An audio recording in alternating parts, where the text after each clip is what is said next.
Oh, oh, ayo! Hey everyone! I am feeling the moment. Oh, I am so down to dance right now. And you want to know why? It's because today is Friday. Yes, indeed, happy Friday. That means we've made it through the week. We made it through Monday and Tuesday. We made it through Hump Day. And now we're at Friday. So let's go. Let's get it. I hope you're proud of yourself because you have made it through the week as well.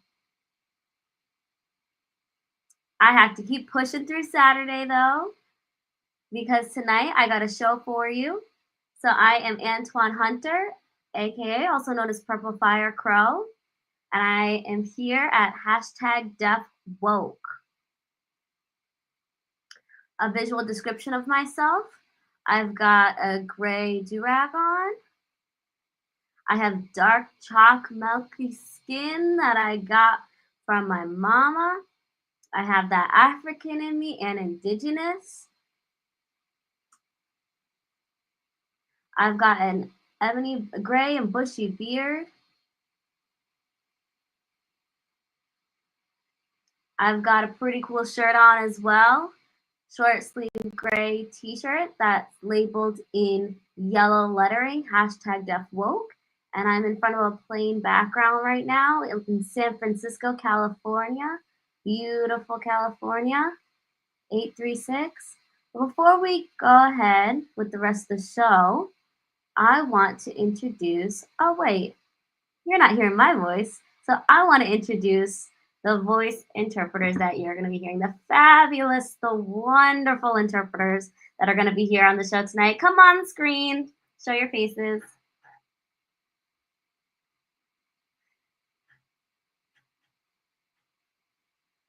They're pretty cool interpreters. We got Amber. All right, hi Amber. And we got another cool interpreter over here, Kaylee.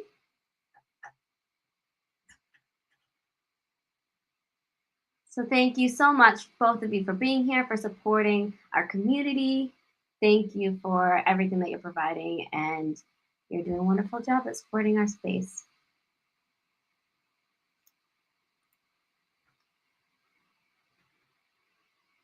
They're humble, they're humble. They are not showy, they're not braggy, but I wanted them to come on the screen. Because we have to uplift each other, right? My Black brothers and sisters, we have to uplift each other. Did I mention that I'm in San Francisco? The 836M. It's a art district business. The neighborhood is really popping. It's thriving. So you have so much in this area.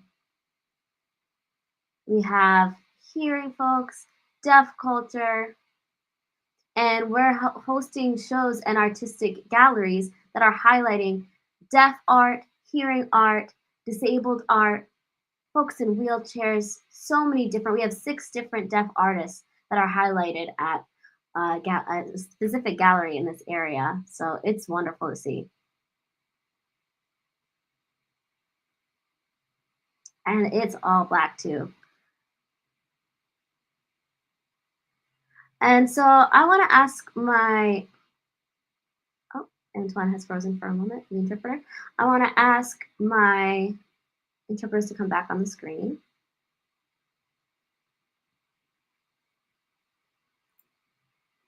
Hello, welcome to A36M. My name is Celine Ricci and I am A36M Program Director. My name is Yuli Serrato and I'm A36M Program Associate. We are very happy to welcome the Urban Jazz Dance Company to our place for their residency, Deaf Walk Communication in Conversation. This residency will span from March 3 to May 17. Please stay tuned about all the events happening while the Urban Jazz Dance Company is with us. Don't miss out on the soft opening happening on March 13th. We hope to see you soon at A36M. Bye!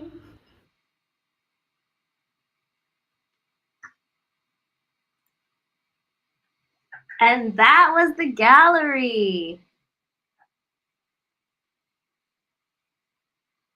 Oh, and there we have a hello from the one and only Selena. So keep an eye out for that event at that gallery. We want to make sure that we're supporting and we want to be involved. We want to join the workshops. We want to highlight deaf workshops, deaf painters, BIPOC, all sorts of artistic folks. We want to make sure that we're supporting them. And here's a quick view of the gallery.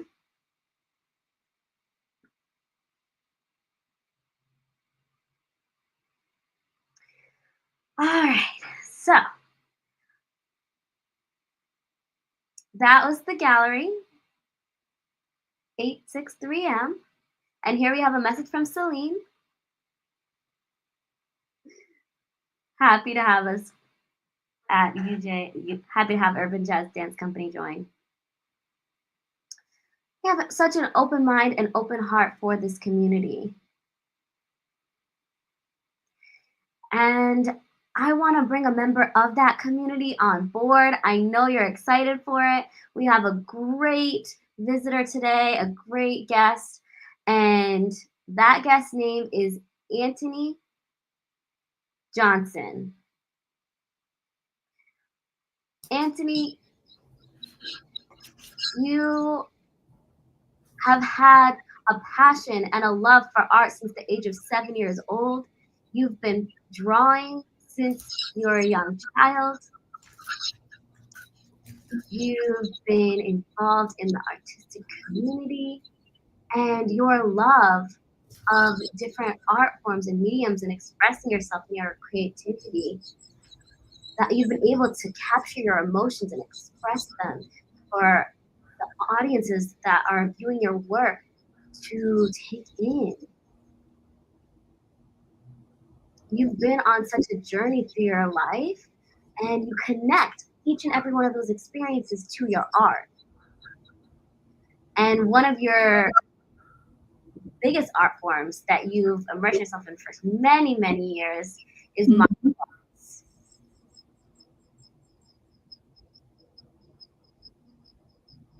So right here we have Antony. Hey. Yes, you're dancing. I'm dancing over here. We're getting it done. Yeah. Exactly.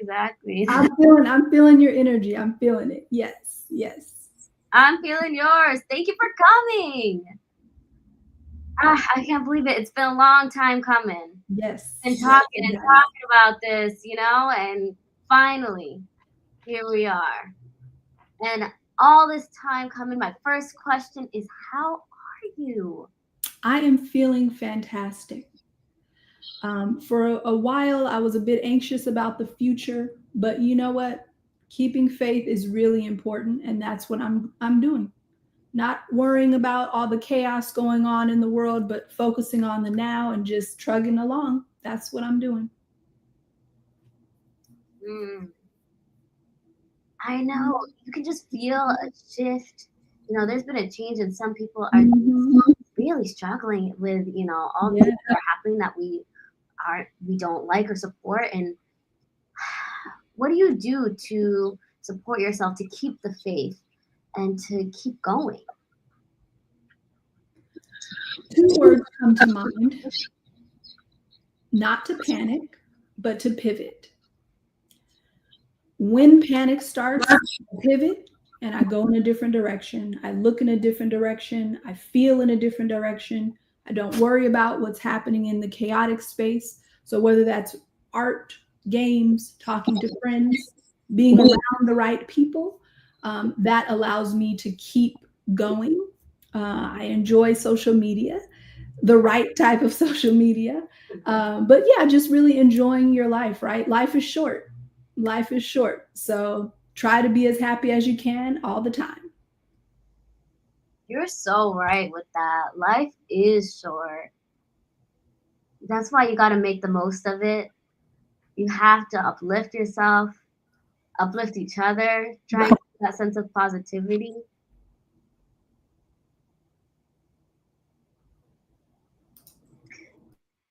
Now, some people don't know that you are an amazing artist. I had the pleasure of coming into contact with some of your art a while back, and I'm wondering if you could explain your art, what your motivation is, and your painting. Just if Absolutely. just a summary of Yeah. who you are in your art. So I started at the age of 7, like you said. And it's great that you're having me here as a deaf artist. I really appreciate seeing the interviews previous to me and seeing other folks. That has been really a pleasure. You scratch my back, I scratch yours. That's how this works, right? So happy to be here. But so yes, at the age of 7, I started with art, really just in comic books. In the beginning, it was Black Panther. Black Panther. Through comic books, was really fascinated with Marvel, read a lot of those comic books, and just kind of started drawing, copying what I was seeing in those comic books. And my family is a very artistic family. My mother, she would paint, she painted flowers often. My brother was also an artist in terms of how he did graphics and letters. He would do Roman letters and draw them himself. My older brother, very skilled in oil painting and acrylic.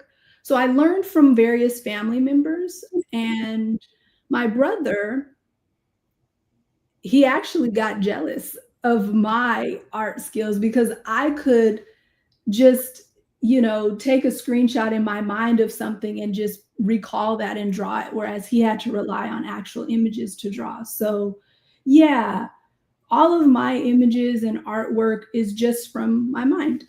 And my brother, he wasn't able to actually do that. So he was a little jealous of me.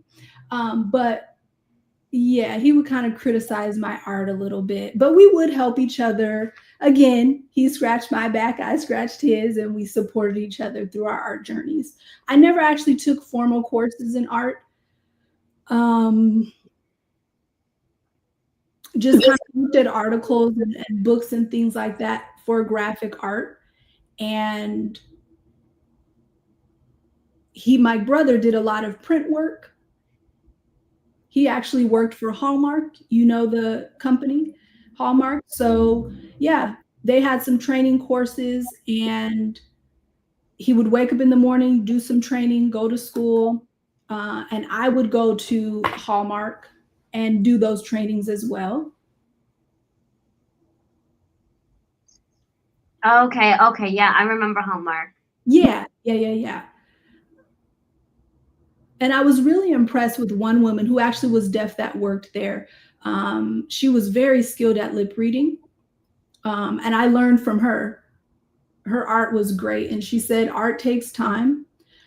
She didn't sign. She only kind of used her mouth to communicate in terms of lip reading and whatnot. But yeah, we took our time at a slow pace. I learned a lot from her. and my brother, like I mentioned, who was also doing it. And then I kind of stopped doing art a little bit, but it was still always on my mind, and I really enjoy it.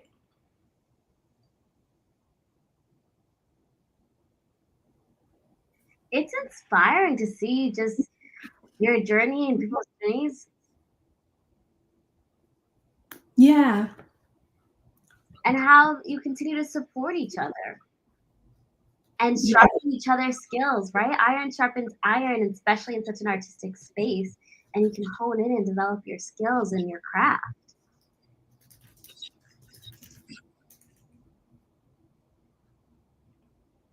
So you're saying you were working at Hallmark. There was another individual, another deaf woman. But in general, did you see a lot of deaf artists growing up? No, not me. Reason being, I went to, what is it? Def Meta. There was only one place that actually showcased art. Deaf Nation didn't. There was only one, and I went to that particular area, and there were really talented artists, and unfortunately, it wasn't as supportive of a space as I would have liked. The art was great, but it seemed like it was a bit judgmental. My artwork was actually better than some of the artwork there, but I tried to share some of my inputs, but it seemed like they weren't really open to that. And we still supported each other. They still were super supportive of deaf folks. And the hearing individuals that were a part of that gallery too were really encouraging for the deaf individual that worked there. Craft also is art, right? But I prefer making your own crafts as opposed to buying crafts from other companies. Wawa is also an artist, right? A painter. Fred also is an artist, showed some of their crafts. I've seen some of their work too. So yeah. Yes, Fred Beam, he's a very good artist. I actually saw his work maybe what, 2, 3? I missed. What did you say? Can you say it again? Oh, I was just talking about Fred Beam. We interviewed him at Deaf Woke, and he showed some of his art. Okay, yeah.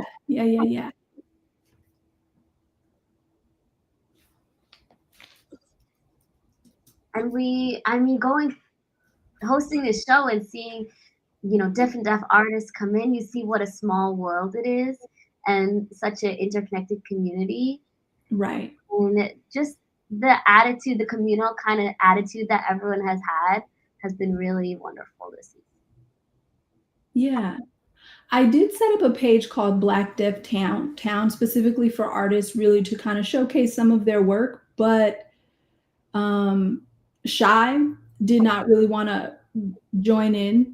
And he, as an artist, there were some deaf folks who really didn't want to showcase their art in this particular format. But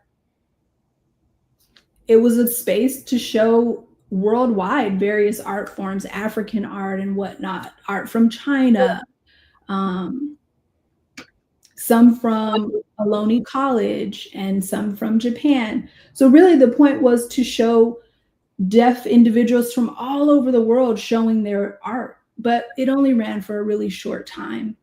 And when I went back, it was already taken down.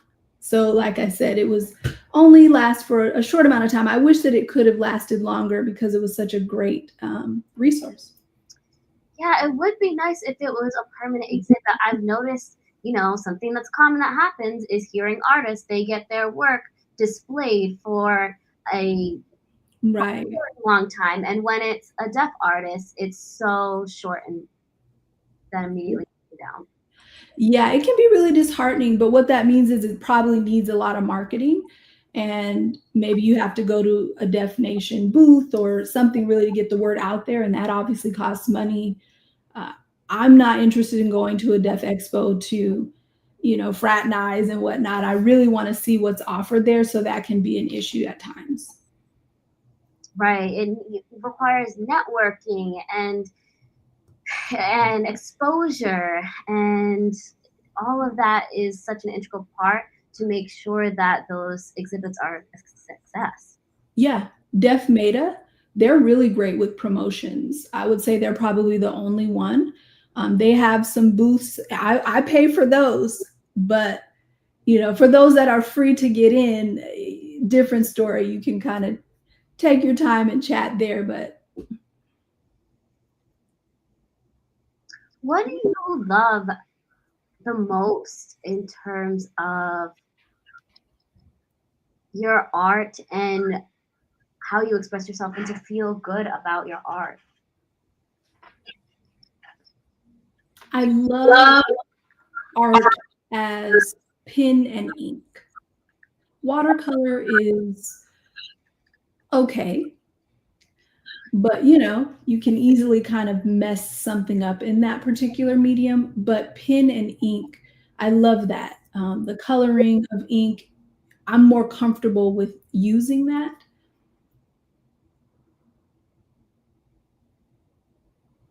There's an artist named Bernie Wrighton. Like, can you slow that down for the people? Yeah, Bernie Wrighton. Mm-hmm. Okay, I want to make sure everyone gets that. Yeah, they're an artist that actually did art on dollar bills. Very talented. I want to become like him. And how really detailed he is. You can look so close at his artwork and it's just completely covered. That dollar bill is covered, but it's so meticulous in how they've produced this art. I mean, you have to use the magnifying glass to get all of the details and see it so clearly, but it's amazing. All of the details. He's since passed, but his work was phenomenal. I'm a collector of his books, and I have a big collection. I want to say a 12 by 14 glass area where I have a Frankenstein statue. There's another one, Shale in a Wedding. I'm really fascinated for that one too, but those are some of the artwork that he did. And I try to emulate a little bit of that as well. I also use an iPad at times for some artwork. So yeah. I love drawing on an iPad. I have some of my art right here. Yeah. Some of my drawings.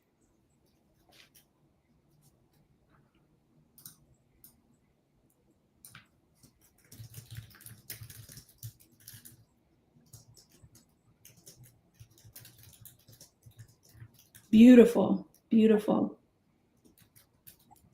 Tell me more about that. Black warriors, love that. And then a pet dragon. A lot of people don't recognize, probably don't notice the dragon head there. But when you're using a pencil, you can't really see it. But when I use a black pen, you're able to see the frame definitely more clearly. You can see the flask in the picture, and probably difficult just with a regular pen, but I know that I'm busy, have other things going on, but looking at that, I was able to catch some of the details. Yeah. This is another one I really like.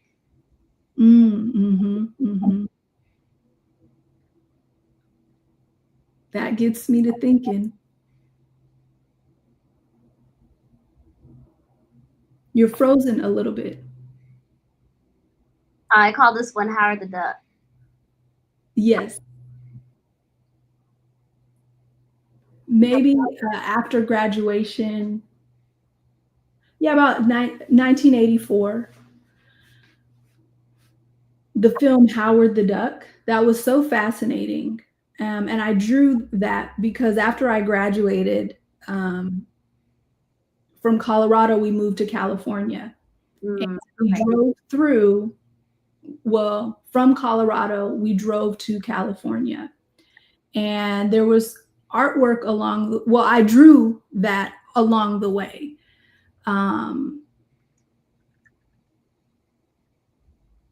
There was a beak, you see the black beak, and then how the orange beak kind of connects and closes. I didn't like how that looked. I really didn't. And so I drew it over and was able to extend the mouth a little bit and make some, make it a little more complex and interesting. But somehow it became that. I noticed in a lot of your work, you're using pens to draw, and there's some in color, but it's not, the color isn't completely filled in. Right. So it's kind of outlined in some areas. I think that's fascinating.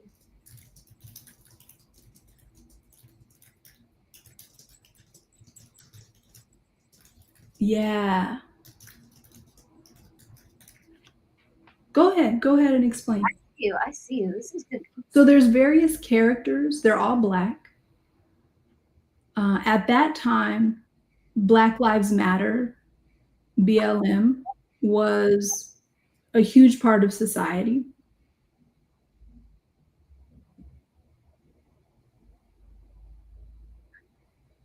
Excuse the interpreter.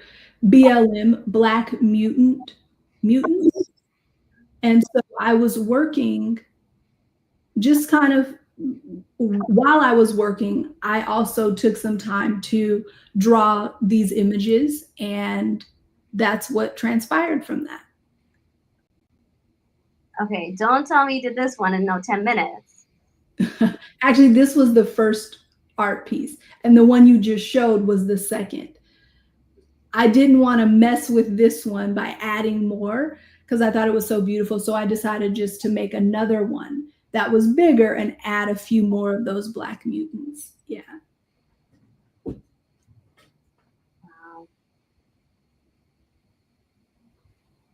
Well, also it seems that you like to draw from your experiences. It's not just what you're seeing externally. You're drawing in from yourself. Yeah.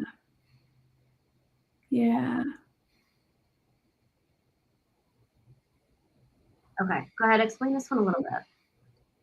This is for people who suffer from anxiety and paranoia of possible victimization. And this really was in relation to Black Lives Matter and how you see the man in the image with the gun, and there's someone behind him. You can see a shape of an image behind. Go down a little bit. Yeah, put it down.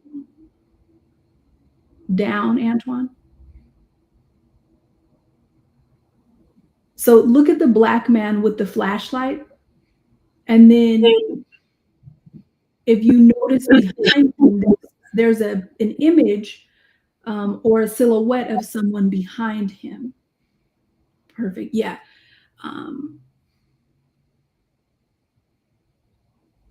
I think this is quite heavy because it, no smell, you can't hear. Oh, maybe a little bit. Yeah, that anxiety of who's around you. Mm-hmm. In his own house, at attention in the dark, scared and wondering, what can happen. I can see beads of sweat and you can see heavy breathing. Mm-hmm. Yeah, it's powerful. There's powerful words here. Yeah.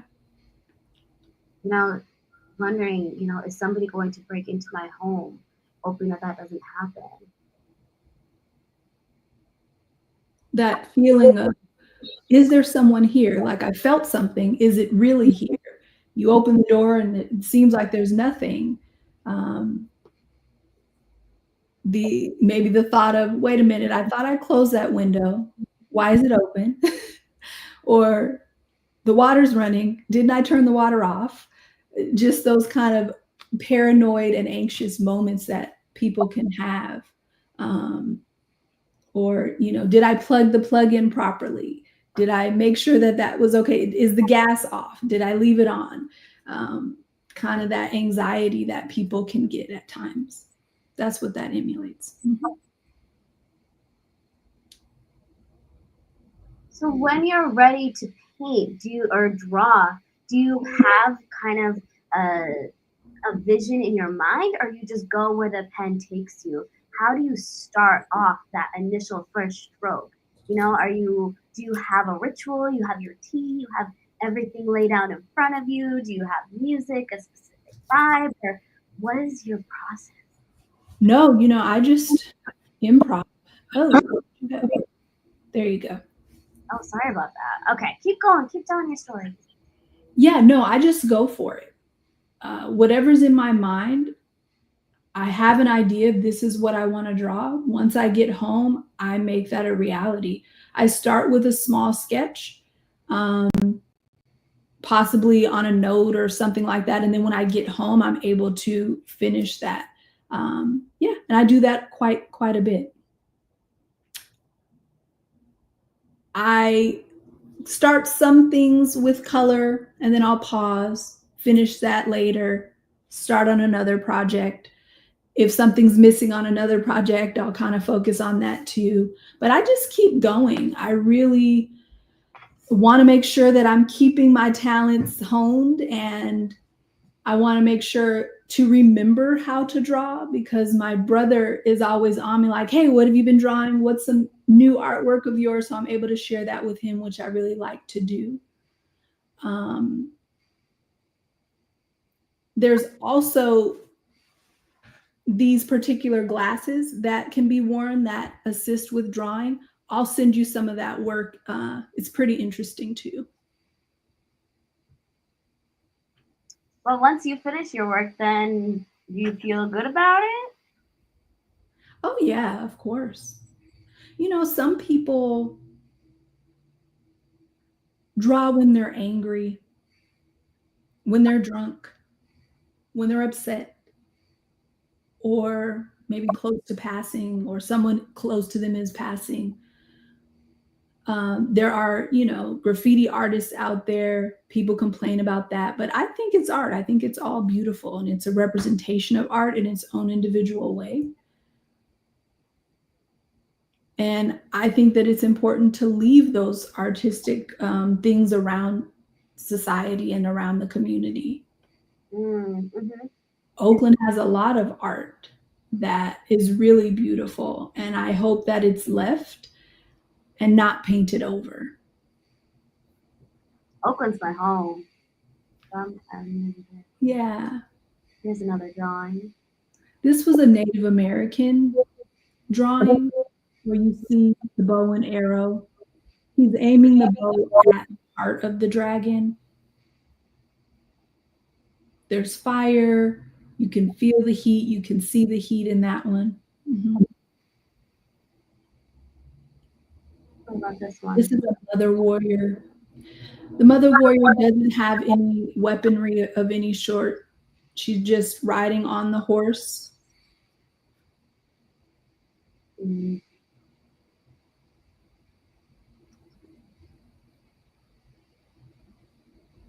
I'll show one more. Yeah, I think the watercolor. Yeah, so one that's different than the rest. Yeah.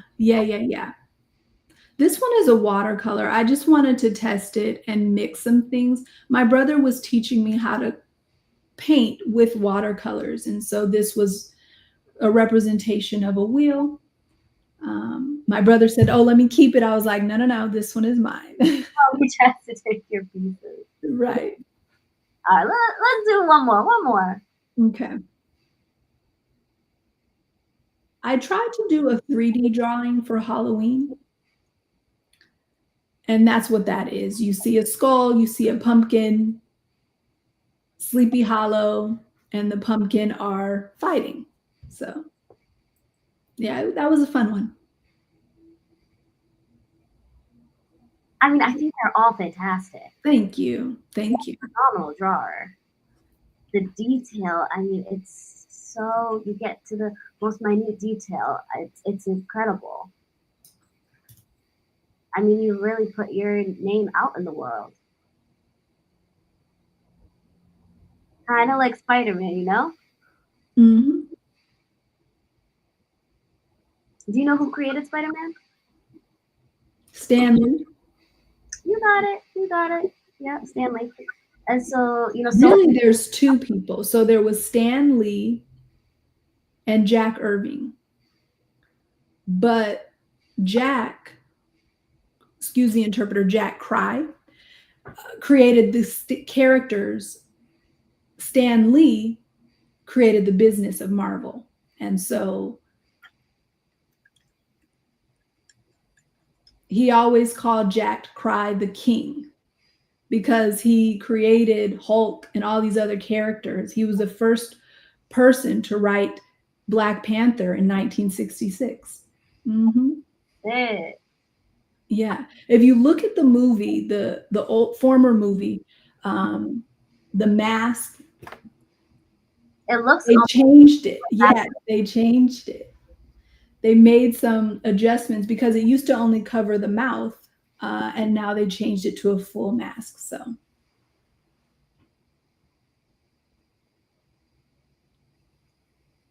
Do you think that was related to race at all, to hide his race? no, I think for identity reasons. They would know who the family was and who his wife was and whatnot. If he was completely had the full mask, like Superman, right? Or Batman, they're able to see the mouth of the character, but not the rest. For Superman, he obviously had a different mask, but you couldn't see much more other than that. And keeping that vague ability to see the full face really, I think, helped hide the identity.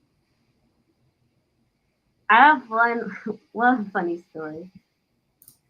Batman, has like a super trim beard because, when he doesn't have his mask, he's like, oh, don't shoot me.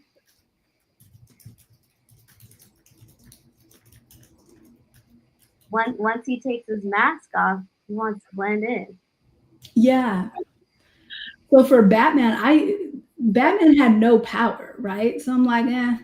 But eventually, as I grew to understand his background, I was like, he was the most intelligent and probably the most dangerous one out of them all. Superman asked him if he was crazy, would he kill him? And Batman said, yeah, he would kill him. And he's the only one who would actually say that. So I think that he never smiled.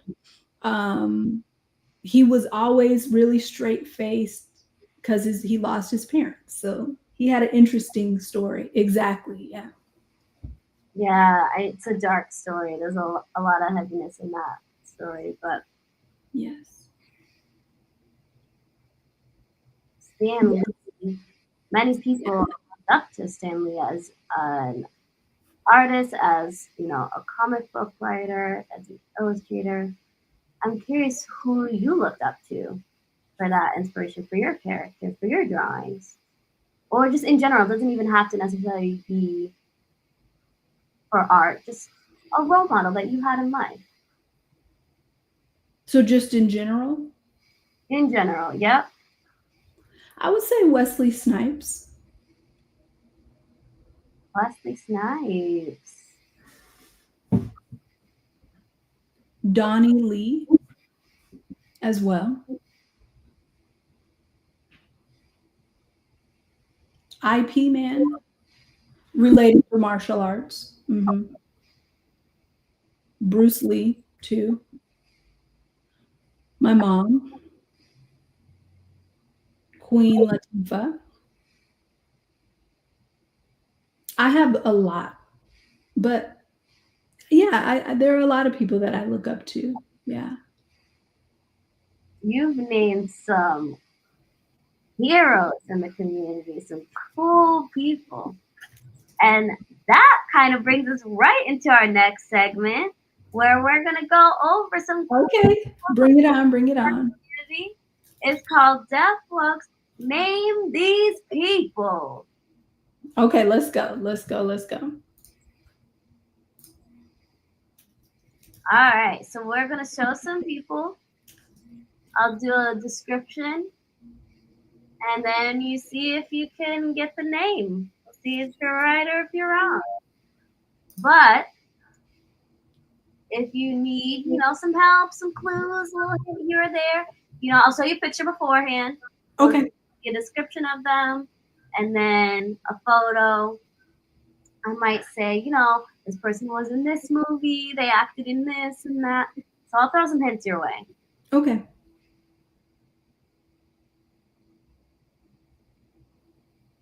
Okay, so if I'm not able to guess it, can I phone for some help? If you need some help, audience, put it in the chat. Let's make sure we get him some help. Okay, so we have a deaf native of East Harlem, New York City, and is an original supporting character in Marvel Spider-Man series. She attends Brooklyn Visions Academy. Okay. She's a street artist specializing in graffiti art. Blank is portrayed by a deaf actress. Who is that character? Spider-Man? Mm-hmm. But on which Spider-Man? The black one, of course. The black Spider-Man? Okay. Okay. I'm not sure on this one. Come on. I don't know. You need a lifeline? Here we go. Here's a lifeline photo. Mm. The name starts with what? Celine? Cecile? I don't know.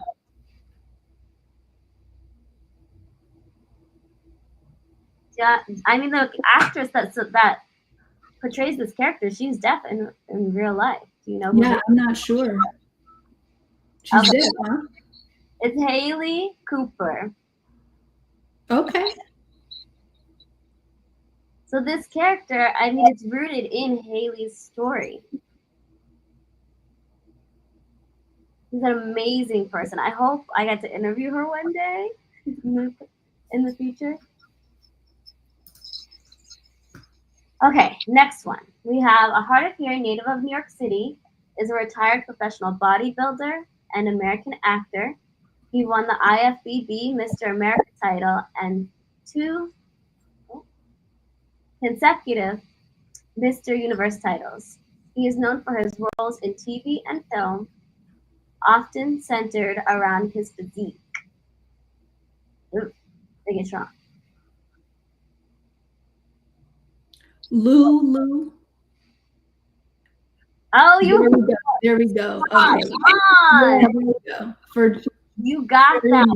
So many people don't know that he's hard of hearing. Yeah. He was a part of Deaf Meta. I think he went 2 or 3 times. So yeah. All right, this next person's hearing. A native of West Philadelphia, was a street smart teenager playing street basketball. Accidentally hit a group of young people with the ball, causing a confrontation that frightened his mother, who sent him to live with his wealthy Aunt Vivian and Uncle Phil in Bel Air, Los Angeles. Blank is portrayed by a hip-hop rapper and actor. Blank, who recently received an honor renaming 59th Street. Do you know who it is? Okay, let me read it. Player, young people plays ball. Sent to live with his rich. Okay, Aunt Viv. Okay, I know this. Will Smith. Ah, yes. Hey, that's yes. Will. Yes. Fresh Prince. In West Philadelphia, born and raised on the playground is where I spent most of my days. Yes, yes. I love that. I love the attitude. He was a bit much, but that was a good one. Yeah. Exactly. All right, here we go. She's a hearing native of Harlem, New York, and Cairo, Egypt. Is a superhero appearing in American comic books published by Marvel. And she's the first Black female leader of a Marvel superhero team. Blank is Okay. portrayed by a hard of hearing actress. Who is that actress? What is the film? Can control the weather. She can control the weather. Who is that? Storm. Yep. Halle Berry. Yep. Yeah. Yes. Yes. I knew you knew that one. I'm like, come on, Yeah. Give me a break. Give me a break. I knew it. I got it right. All right. This one's hard of hearing. No, hard of hearing. Native of Anderson, South Carolina. Was an American actor, writer, and director. Played a pivotal role in breaking down stereotypes of Black people on screen. He's best known for his portrayal of Blank Blank in the Marvel Cinematic Universe from 2016 to 19. Blank's other roles included other films, Jackson Robinson, James Brown, a lot of inspirational films.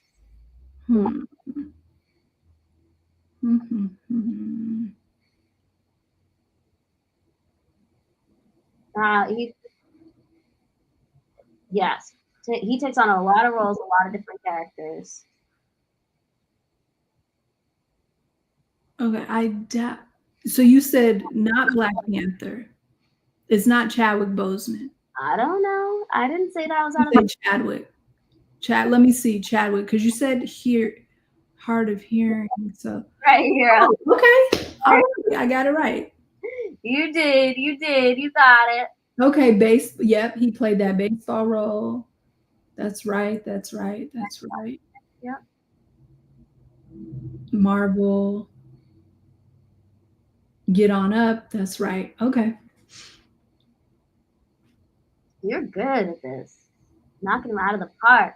Okay, she's a hearing native of Iraq, is a community member of the genetically engineered Eternals, created at the World Forge by the Celestials. Her TV series appearances include She-Hulk. She plays a lawyer. Yes. She also plays attorney at law. Speed. Yep. And the Untold Tales of the Eternals. So the Eternals, this is the sign, I think. The woman from Eternals, I can't think of her name. She's a Black woman with curly hair. Mm-hmm. And she gave a bunch of folks their sign names. Yeah. Right. Her character name was Makui. Oh, Makari. There we go.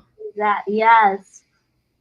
Makari. Oh, sorry, keep going. I interrupted you. Once you show the movie, just really briefly, they plan to make a movie for her alone.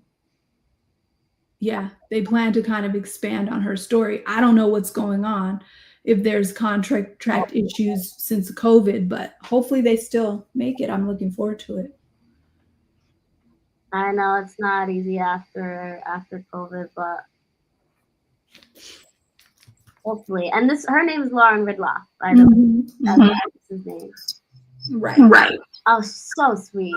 Oh my goodness. What a gem of a human. I think there's two deaf now in Marvel. So one was in Echo and Echo 2, King Kong. Yeah. All right, this next one, he's a hearing native of Chicago, Illinois. Was an American actor, comedian, film producer, and voice artist. He appeared in the original Kings of Comedy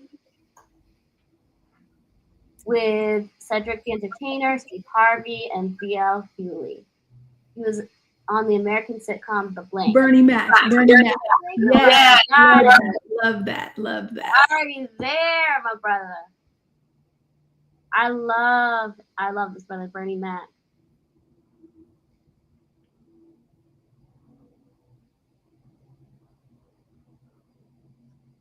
Now, Bernie Mac, you know, that wasn't his original name, but he goes by Bernie Mac.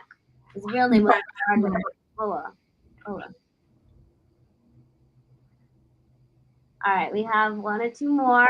I've been getting a lot of these, so let's see about this one. She's a hearing native of New York City, is an American singer, actress, dancer, model, R&B sensation.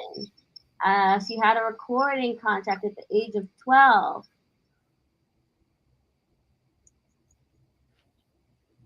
And she had, you know, age ain't nothing but a number.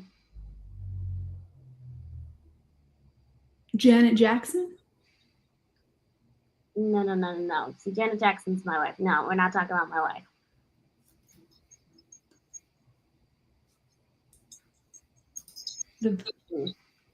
Not her, my friend.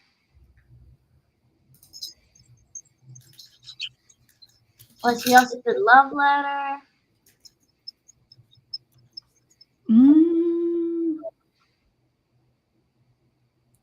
Queen? Calling in a lifeline. I don't know who that is. You ain't got it? It's not there? All right, this is Aaliyah. Aaliyah, oh my goodness, one of the best R&B artists in the 90s. She's young. Wow. All right, you better get this one right. I'm kidding. But she's a hearing native of the United States of America, also known as Blank. Starred in 2 science fiction comedy films, Professor Nutty and Professor Nutty 2: The Clumps.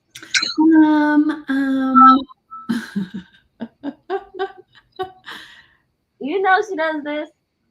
Yeah. I'm going to say Eddie Murphy. But who does she play? Eddie Murphy. There we go. Yeah. Mama Clump. Mama Clump. That's who Eddie Murphy plays. And that's it. You ran through all of them. So what, I got 8 out of 2, right? 8 right, 2 wrong. There's no score here. You won. Okay, well, so far I think that's what it was. I'm trying. I tried. No, you knew almost all of them. I don't want to be selfish though and hoard this conversation. I want the audience to have time to ask you something and to engage with you. And I want them to be able to follow you on YouTube and social media, LinkedIn, maybe not LinkedIn, but you know, whatever platforms you have. So go ahead, audience. Now's the time to ask your questions. We can't get in too deep in the weeds, but sure. Go ahead. What do you want? No problem. Sounds good.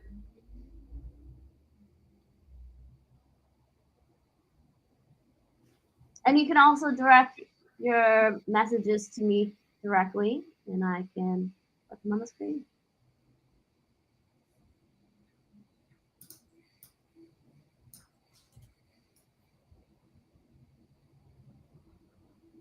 Do you plan to make a book from your art, a collection? Well, we'll see if I make a comic book in the future.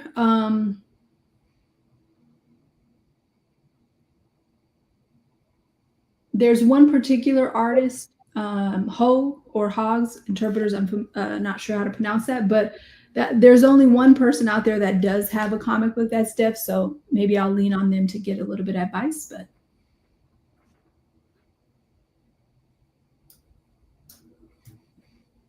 This was funny. We have a question. Did you bring your drawings to Antoine in San Francisco so that he could show your art? And how did you feel of it being shown and displayed? Well, I felt so inspired. I felt honored that my name was being shown out there. I met some of your friends. What was their name? Kathy, I believe. I met Kathy, Eric or Alec. They were very nice, and to have them look at my work. There was one woman, the picture of the woman on the horse. That was a really impactful one for one of your friends. They really enjoyed that. The dragon also, that was great. That was my very first time showcasing my work. And my older brother, he doesn't show his work very much, typically has some conflicts and whatnot. But I thought, okay, what's going on? Maybe it'll run for a short amount of time or what, but you let it run for about a month, which was really great. Thank you for that. Yeah, the second week of March, and it'll run through May. So it'll actually be 3 months. Yeah. People will have the opportunity to see your work and learn exactly who you are. We have a comment. I like how you express your deaf culture in the artwork, in which I need to see more out there.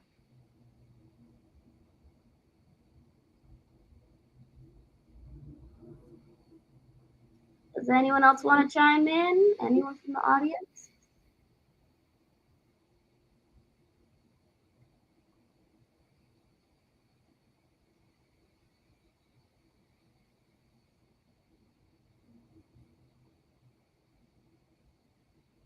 I'll wait a few more seconds. Wait a minute to get anything coming in.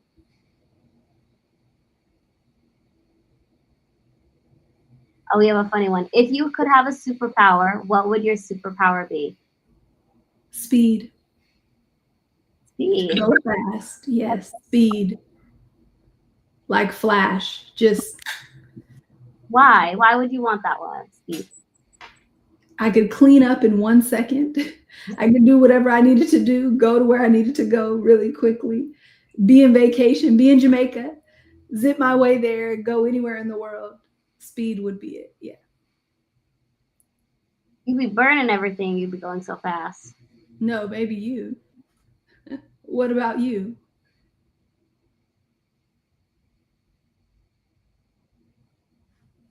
Let me see. We got 3 good questions. Oh, here we go from Ava Scott. What do you want or wish to see more from the hearing world to bring deaf artists and their artwork?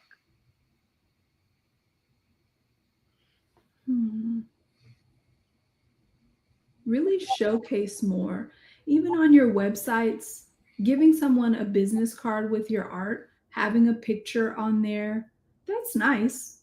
Give that to them so that, give that to folks so websites can really showcase your work. I feel like current websites don't really have a lot of their artwork on there, probably because of copyright issues or things of that nature, the fear of someone stealing your work, but maybe putting it on business cards to share around, having galleries or booths, understanding that people aren't going to steal your work.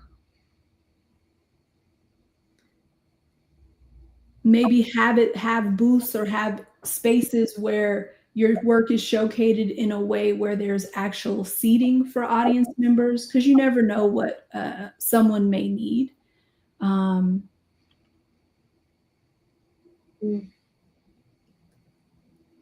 AWART, AWART is one place that kind of showcases some deaf work. And maybe if we just had more opportunities like that, that would be great. I really enjoyed doing an interview with A-Word. That was such a good discussion that we had. And they said the same thing just about of showcasing deaf artwork.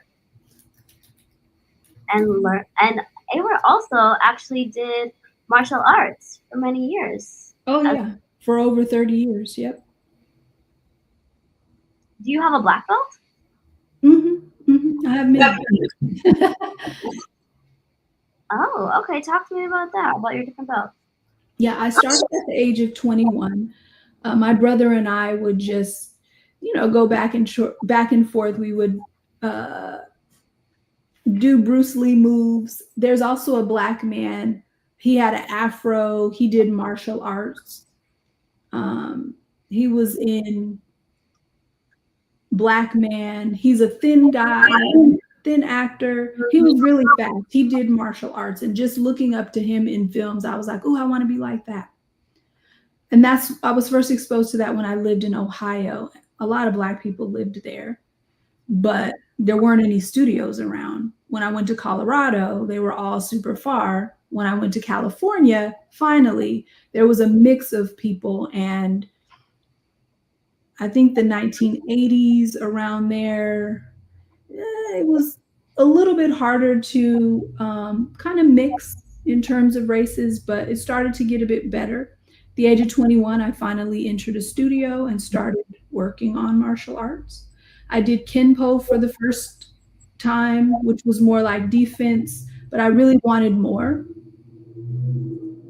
Yeah, I wanted more. I just felt like it wasn't enough. So I transferred over to learn Kudo, which was really, really tough. You would be thrown around, and there are 72 different throws. I knew 42 out of the 72. Oh my And goodness. so I advanced. I got a ticket from the Olympics. And again, I was not really satisfied with that. I wanted more. So it's called Krav Maga. Krav Maga. Krav Maga, and it's more of a contact combat. It's a Hebrew word. Very good defense for women and men. If you're pinned down, there's an attack of some sort. If your hair is pulled, they teach you techniques of how to enact self-defense. Very effective. And then I did Kali, which they use a stick of some sort, and that's a style of weaponry based fighting. And naturally now, instead of the stick and pole, they use a knife. And that's just kind of natural for that particular form of fighting. And yeah, they use a knife in that. But I really enjoyed it. I taught it. And then for self-defense, I also taught at an Army base, at a naval base. Oh. Yeah. Yeah, there were a lot of people in the class that I taught. There were 6 instructors, and we all went there. We taught AM-16s, and it was surprising because the Army was not that great in terms of their defense. When I looked at what they were doing, I'm like, wow, okay. I mean, you're big, you're tall, but you look like you should be able to defend yourself. But honestly, it wasn't that great. So us teaching them helped a lot. That stopped in when COVID happened. Unfortunately, we were no longer allowed to go into that area. And then once everything got back to normal, I went back, but they said, you know what, we'd rather shift things online. So I thought, okay, in terms of a studio, things aren't really working out effectively because in opening it, you have to have equipment. Obviously, you're paying rent. There are a lot of things that you have to take care of financially. And I didn't have any individuals under me that could support me in that regard. Weren't a lot of students that I was teaching.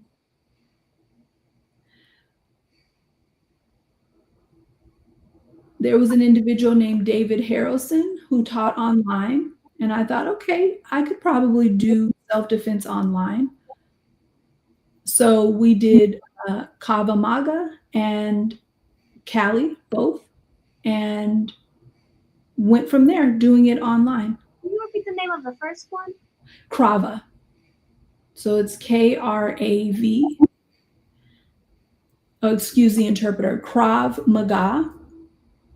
again, it was based and taught to Hebrew and Israel army.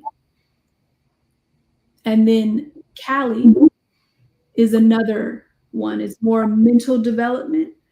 You use a specific weapon, and it kind of figure out how to defend yourself in 3 particular moves. I really enjoyed that.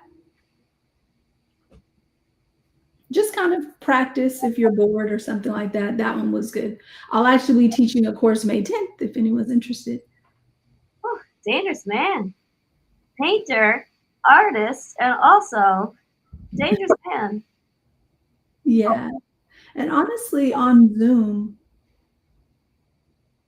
excuse the interpreter, what zone you're comfortable in is important to recognize. Once you get out of that comfort zone, there are 3 particular zones that we as individuals rotate through every day. Oh, time is running out. I hate to kind of cut it short, but I want to make sure that the audience is able to follow you and know where to get more content from you. So, audience, you can follow Antony on Facebook. The link is on the screen, www.facebook.com/GUROANTNOY.Johnson.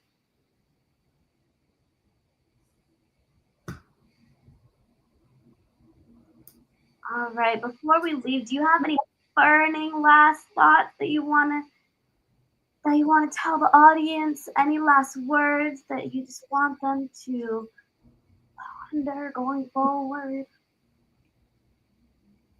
My favorite character, Wesley Snipes, as I mentioned, we're aware of who he is. He was in the movie Blade. Without him, Marvel comic books would not be what they are today. When Captain America, the film in 2003 came out, Blade, I think, came out in 1998. And the fighting in that was just so dynamic. Captain America showcased a war. It's pretty boring. Marvel kind of started to decline after that. People said, you know what, I want fighting like what we saw Wesley Snipes do. And he was used as a model of how Marvel should showcase their future films. So because of him, that's why we see the success of Marvel. But he's not really recognized for that. Wesley Snipes helped the Marvel franchise be what it is. So I remember him, and I remember films, Deadpool, the Wolf film.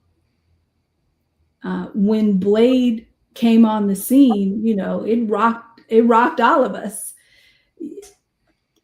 And so I just really wanted to take a moment to honor him through those various films that he was in, including Deadpool. Anthony, thank you so much for that. Thank you for being here on Deaf Woke. It's a privilege to learn from you as an artist, as a martial artist. Thank you for being here and for sharing your story. No, much love, my brother. I appreciate you. Have a good night. Have a good night. Much love to everyone. Take care. You too. Whew, that was Antony Johnson.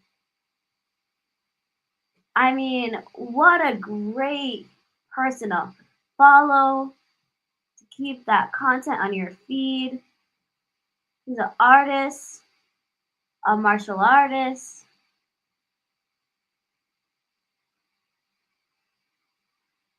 And he also has a podcast show where he interviews other folks as well to uplift the community. Antony's amazing.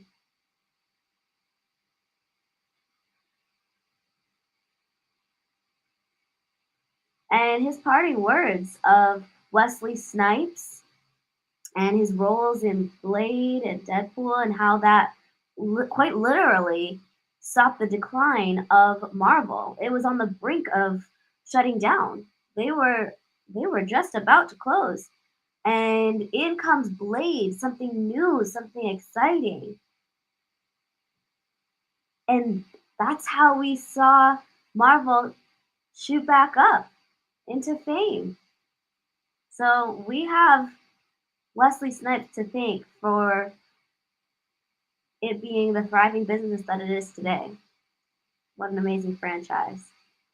And it's been so amazing to see the guests that we have come on this show.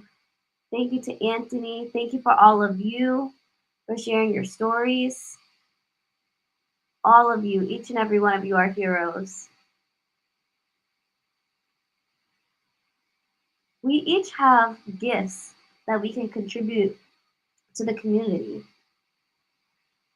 And we have to figure out for ourselves, what's my superpower? And I'm sure most of us have more than one. So thank you for viewing our show tonight. Thank you for tuning in. Thank you to 836M, the gallery. Thank you to Borealis. Thank you to the interpreters. Thank you to the Urban Jazz Dance Company staff. To all of you watching, I know they were sweating. Go ahead and dry off. But thank you to all of those who support the show, and especially you who are watching. Just thank you. And how about some likes, some hearts? Where's your reactions in the comments? Let's get some emojis going. Please don't forget to donate to #DeafWoke so we can keep providing content for you.